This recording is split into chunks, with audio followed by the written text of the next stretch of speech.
when we do program that for live program, which they do have on their current cycle, Rest. we're using, but we're also using things like kettlebell swings and burpees, or dumbbell hang power cleans versus like a hang clean and jerk with a barbell. So yeah, that's something else I think about with the complexity of movement is the pairing of complexity.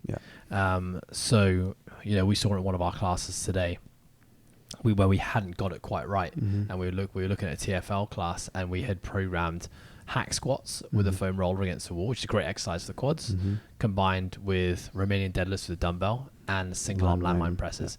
Now, all those three movements are great movements. But when you think about the training age of the people doing it, they're quite young. They're the people who are quite new to strength training. And if you'd had any one of those things in isolation, probably would have been perfect, because it would allow the individual to really focus on executing and nailing that movement, and then have a rest and do it again.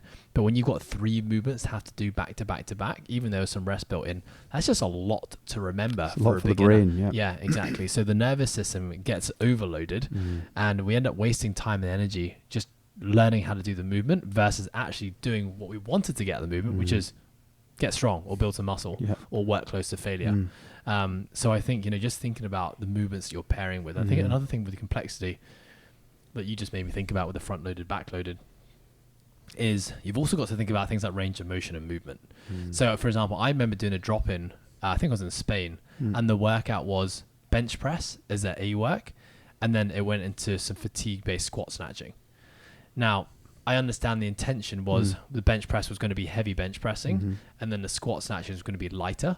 So from a neurological standpoint, I understood they put the heavy work first. But when you think about what muscles are involved in a bench press versus what muscles are involved in a squat snatch, is that the bench press hadn't set us up for squat snatching at all.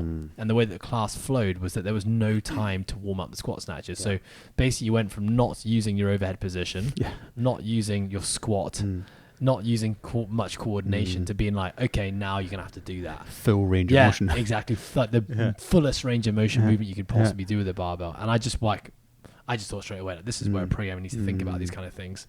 If you just switched it, started with the squat snatch piece first, even though it's more conditioning based, and then moved into a strength piece after, that could have still worked. Or you did squat snatching isolated and put the bench press into conditioning piece, that would have worked. But in the way that was set, just the flow didn't quite work. And like, as people doing the class, it just didn't feel prepped. I think this is massive tangent here, but I think often programmers don't think about them doing the class themselves.